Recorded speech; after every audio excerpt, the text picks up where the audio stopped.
ये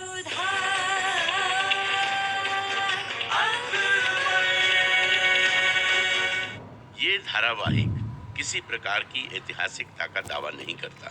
तत्कालीन परिस्थितियों को दर्शाने के लिए आवश्यक और उचित नाटकीय रूपांतर किए गए हैं। ऐतिहासिक रूप से जोधाबाई के स्थान पर हरकाबाई, हीर कुंवर जैसे नाम इतिहास में प्रचलित हैं। ये धारावाहिक किसी भी सामाजिक परंपरा और पारिवारिक संबंधों का ऐतिहासिक दावा नहीं करता है। इसका उद्देश्य किसी भी समुदाय की भावनाओं को ठेस पहुंचाना नहीं है।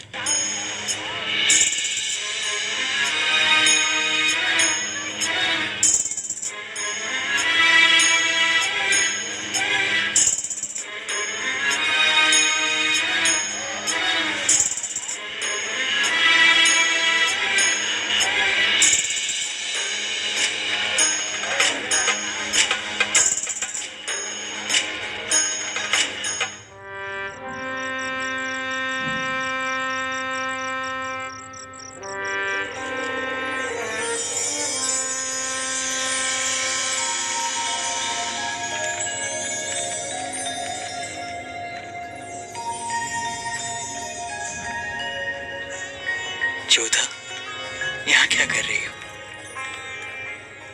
आपको देखने आई हूँ।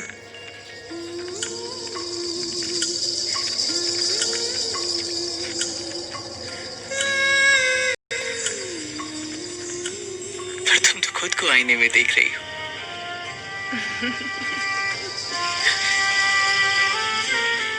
अरे अरे, कहाँ जा रही हो?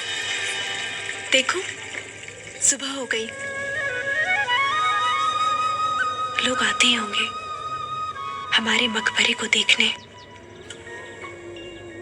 लोग आएंगे, हमारी मोहब्बत को याद करेंगे। कोई हमारी मोहब्बत की दास्तां सुनाएगा तो कोई सुनेगा 400 साल गुजर गए। इन 400 सालों में सब कुछ कितना बदल गया ना। जिंदगी जीने का तरीका भी बदल गया। पर जोधा, अकबर की मोहब्बत की दास्तां नहीं बदली। ये सूरज नहीं बदला जो उस दास्तां का गवाह है। 400 साल बाद भी लोग हमारी मोहब्बत की बातें करते हैं। पर असल में क्या हुआ ये तो सिर्फ आप और हम ही जानते हैं। जब हम सिर्फ जलाल थे, वो जलाल जो एक ही रंग जानता था, एक ही रंग समझता था, एक ही रंग बहाता था, खून का रंग।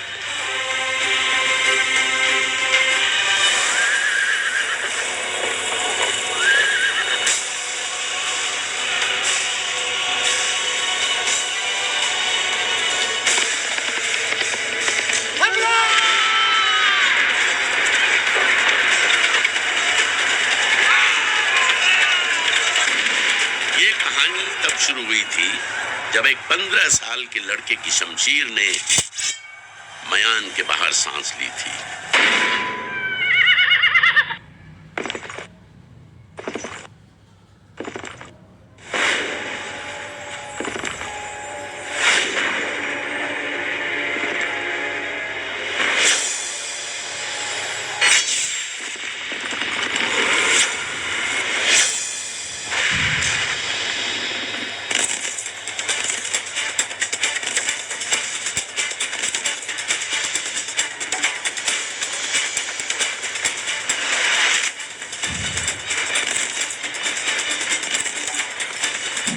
शमशीर ने खून का स्वाद चखा दिया,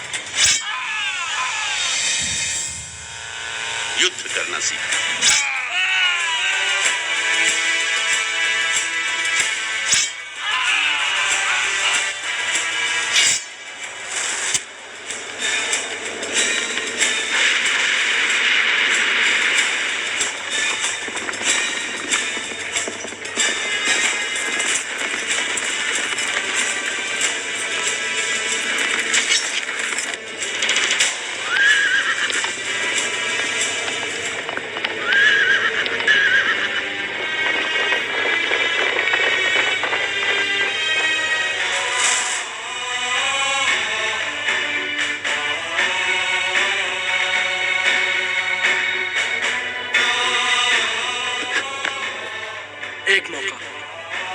जिंदगी या मौत? जिंदगी मोहताज रही हमारी।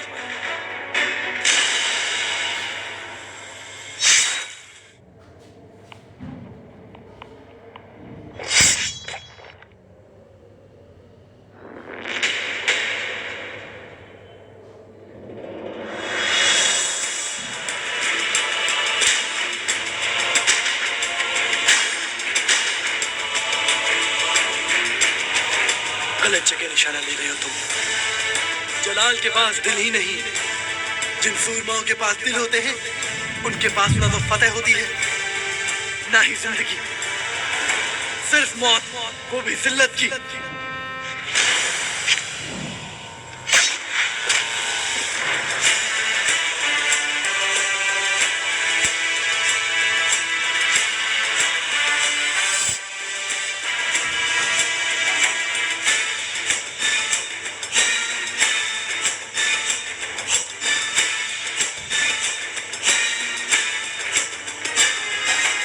खोल दो इसकी आंखें और ले जाओ उसका कटा हुआ सर इसके राजा के पास और कहो कि झांक के देखे इसकी आंखों में। इसकी दाहिनी आंख में जलाल का खौफ दिखेगा और बाईं में उसके राजा की बेबसी। जलाल के सामने सर उठाना मतलब सर गंवाना है। और हाँ, कहना ये जलाल का तोहफा है, जलाल का खौफ है।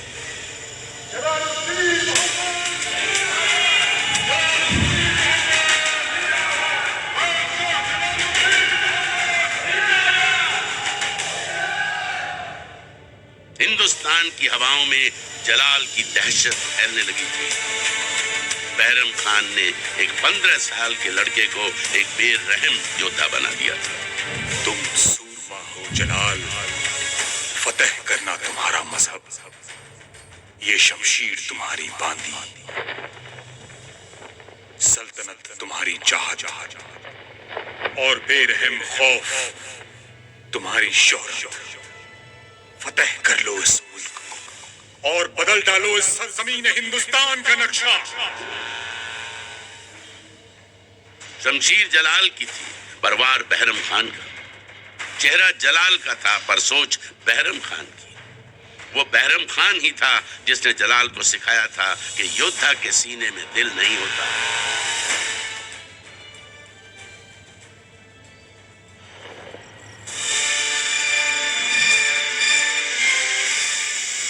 वालिद का दर्जा रखने वाला बहरम खान जलाल को खौफ की सियासत सिखा रहा था और बेखबर जलाल उसके नक्शे कदम पर चल रहा था और हिंदुस्तान के जर्रे जर्रे पर अपनी हुकूमत चाहता था। और उसका अकाली वजीर आला बहरम खान उसका खैर ख्वाह और चिरे बख्तर बनकर जलाल के जहन पर अपना कब्जा जमा रहा था।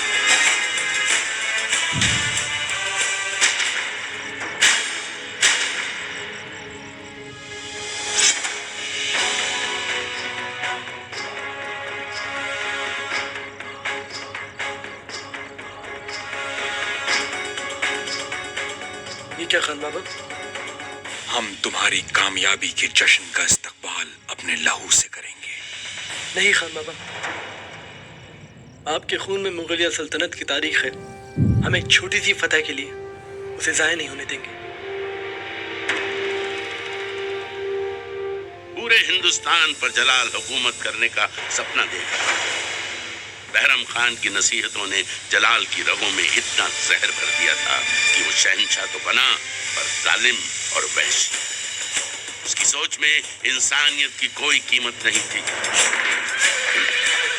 अब वो जलाल नहीं बल्कि जल्लाद के नाम से माना जाने लगा। वक्त के साथ साथ जलाल की क्रूरता बढ़ने लगी थी और वो आसानी से अपने मकाम की ओर बढ़ रहा।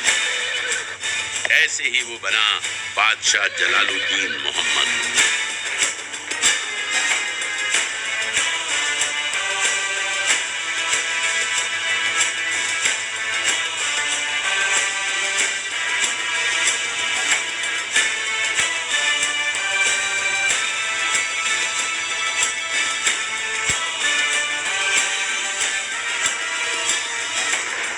जलाल का नाम लोगों की जुबान पर चढ़ने लगा था। जलाल की कहानियां बनने लगी थी। हाथियों का शौक रखने वाले जलाल की ताकत हाथियों जितनी हो रही थी, तो दूसरी ओर पूरे देश में अफरा तफरी का माहौल था।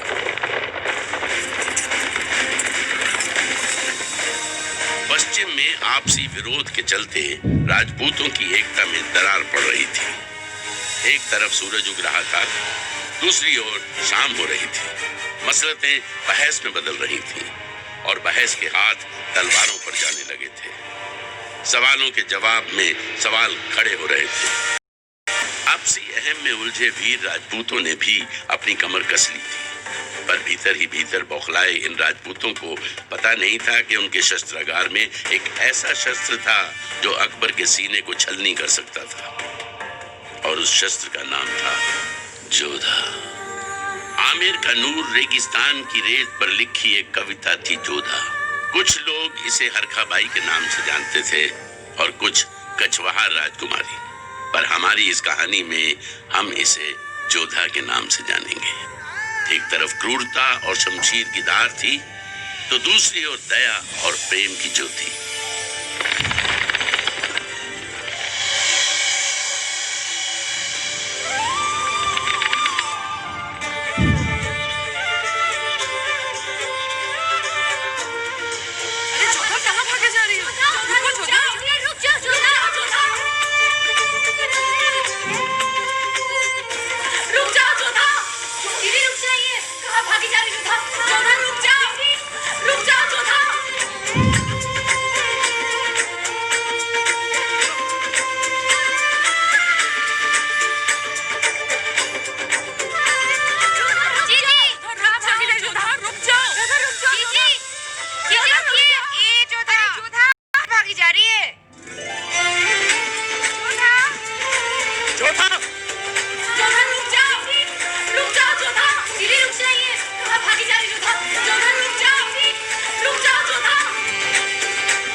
राजकुमारी ने बिना अनुमति के राजमहल के बाहर कदम तक नहीं रखा।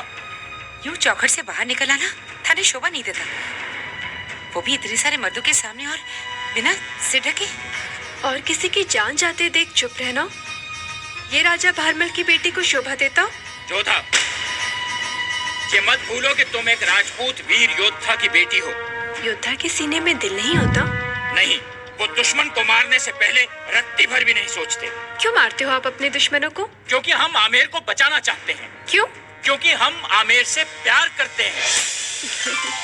पर बापू साहब, प्यार तो वही करते हैं जिनके सीने में दिल हो। अब ये मत कहिएगा कि योद्धा के सीने में दिल नहीं होता। और मासा की सीख है, जो राजा मिट्टी पर राज करते हैं वो एक दिन मिट्टी में मिल जाते हैं, पर जो राजा दिलों पर राज करते हैं वो सदियों बापू साहब। और ये गया आपका गुस्सा।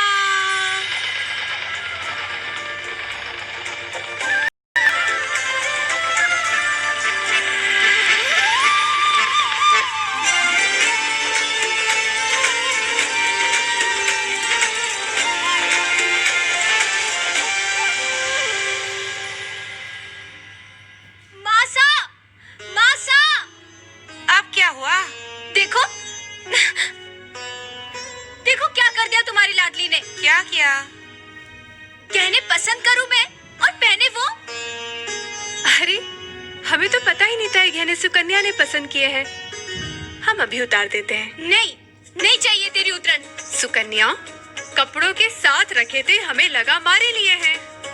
आज इसका जन्मदिन है, पहन लेने देने से। हमेशा आप ऐसा ही करती हो मासा। ये बड़ी है इसलिए हर अच्छी चीज इसके हिस्से में, और मैं छोटी हूँ इसलिए। सिर्फ छोटी नहीं, छोटी और पराई भी। दरअसल बात ये है सुकन्या, तुम हमें मंदिर की सीढ़ियों पर मिली थी, इसलिए छोटी और पराई में थोड़ा अंतर तो होगा ही ना। क्यों मासा?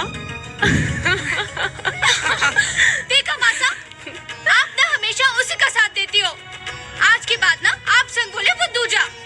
अच्छा अच्छा, हम है ना थारे लिए इससे भी चोखा गहना बनवा देंगे। बस अब लड़ाई से जी भर गया हो तो तैयार होकर नीचे आ जाओ, तुलातन का समय हो चला है। मैं तो देवी माँ से एक ही प्रार्थना करूंगी, इस गणगौर के बाद तेरा हाथ पीला हो जाए बस। और तेरा भी।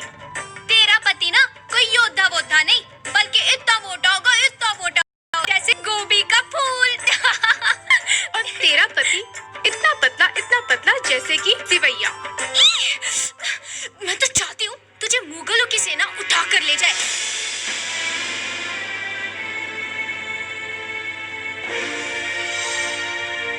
सुकन्या, दोबारा ये बात कभी मत बोलना। बोलूंगी बोलूंगी बोलूंगी, बड़ी होने का रौब जमावे।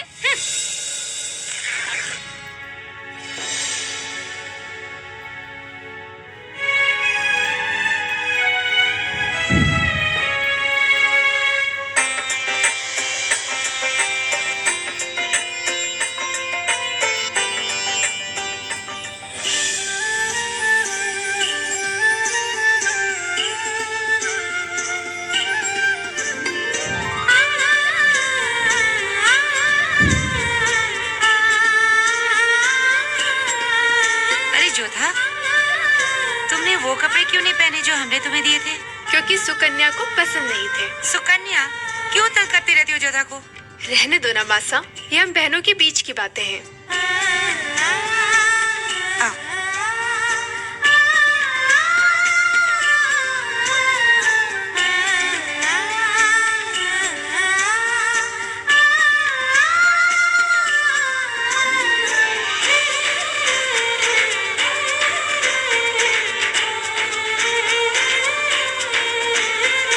कृपा है देवी मारी, बस एक बार ये तुलादान हो जाए। मैनावती, मारो जीव तो बहुत घबरा रहे हो, जब से मैंने सुना है कि वो आने वाली है। कौन आ रहा है मैनावती?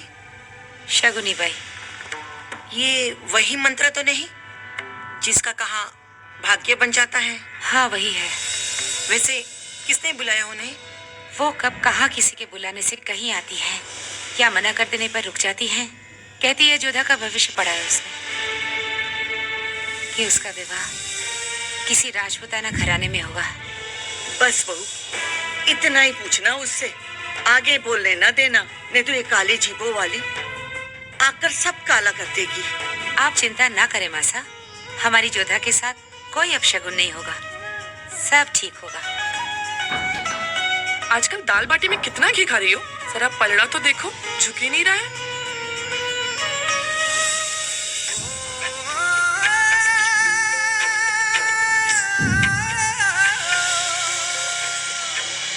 सुजावन भाई साहब, ये क्या है सुजामल? जी किताब। शायद तुम रिवाज भूल रहे हो सुजामल। तुलादान में केवल सोने और चांदी की चीजें ही भेंट होती हैं। जानते हैं, इसीलिए सोने से मड़वा के लाए हैं काका साहब। पृथ्वीराज रासो, जोधा को सिर्फ लक्ष्मी जी से तोलें, यह हमें अच्छा नहीं लगता, इसीलिए सरस्वती जी भी। बचपन साथ में खेलो कूदा, देखो साथ संसार, पूजे देव भी रिश्ता ने, ओ भाई बहन रो प्यार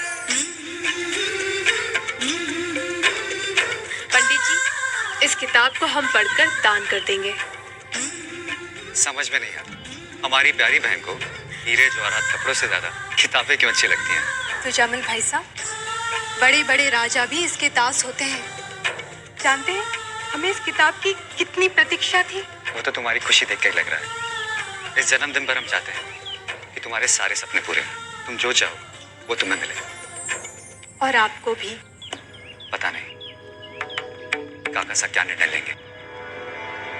वो जो ठीक समझेंगे वो वही करेंगे। आपको चिंता करने की आवश्यकता नहीं है। एक आप ही तो है इस गद्दी के योग्य उत्तराधिकारी। देखना बापू साहब आपको आमेर का राजा बनाकर गद्दी सौंप देंगे।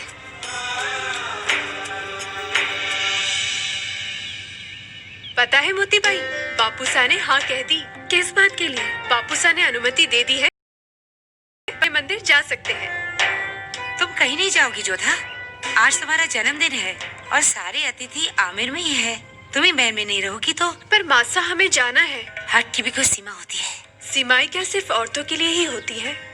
सीमाएं सबके लिए होती है, मगर हम औरतों के लिए विशेषकर। हम भी तो हुकुम के पीछे पीछे चलते हैं। हुकुम के पीछे पीछे तो प्रजा चलती है। रानी तो राजा के साथ साथ चले हैं। जोधा से कोई जीत नहीं सकता। मैनावती, जाने दो उसे।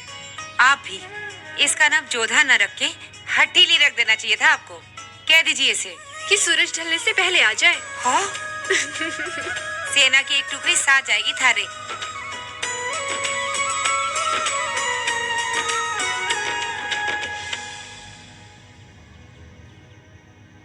अब किस बात की चिंता सता रही है धन्य? शगुनी बाई आ रही है बहुत दिनों के बाद हमारी बेटी का भाग्य पढ़ने। पता नहीं अब क्या कहेगी वो। कुदरत कौन सा खेल खेलने वाली थी ये ना जोधा को पता था और ना ही मैनावती। अपनी बेटी जोधा के भविष्य को लेकर चिंतित थी मैनावती, क्योंकि आज शगुनी बाई जोधा का भविष्य पढ़ने वाली थी। आज जोधा का जन्मदिन ही नहीं बल्कि उसका एक नया जन्म होने वाला था। ये सफर उसके भविष्य का रुख बदलने वाला था, केवल इस दिन के लिए नहीं बल्कि पूरी जिंदगी के लिए। जोधा की कहानी के पहले हिस्से की शुरुआत होने वाली थी। वो डोली उसे मंदिर के पास ही नहीं बल्कि उसके भाग्य की ओर ले जा रही थी।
मुगलों के सैनिक हैं। देवी माँ के गहने लूटने की मंशा लेकर आए होंगे। जब से ये मुगल आए हैं, तब से ये हमारे मंदिरों की धरोहर को लूट रहे हैं। तो आप हमारी जिंदगी में जाके देवी माँ की मूर्ति को बचाइए। क्षमा करिए, हम आपको छोड़कर कहीं नहीं जा सकते। आप हमारा हुक्म टाल भी नहीं सकते, जाइए। हटो, हम तुम्हें देवी माँ के गहने नहीं ले जाने देंगे। मोती भाई, गहनों के साथ साथ अब तो तू भी चलेगी। मोती भाई, आप जाकर मोती भाई की रक्षा कीजिए, वरना हमें तलवार दीजिए, हम स्वयं जाएंगे। क्यों ना? आप रुकिए, मैं उन्हें बचा लेता हूँ। मोती भाई,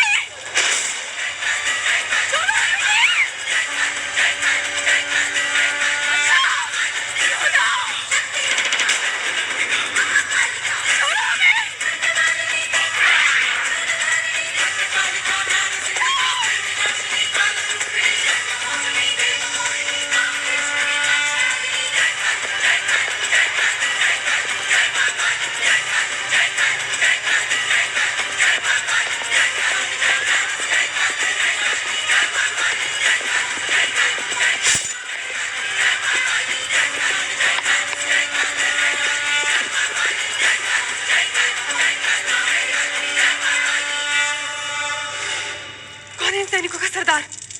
मुगल सेना का सिर्फ एक ही सरदार है, बादशाह जलालुद्दीन मोहम्मद।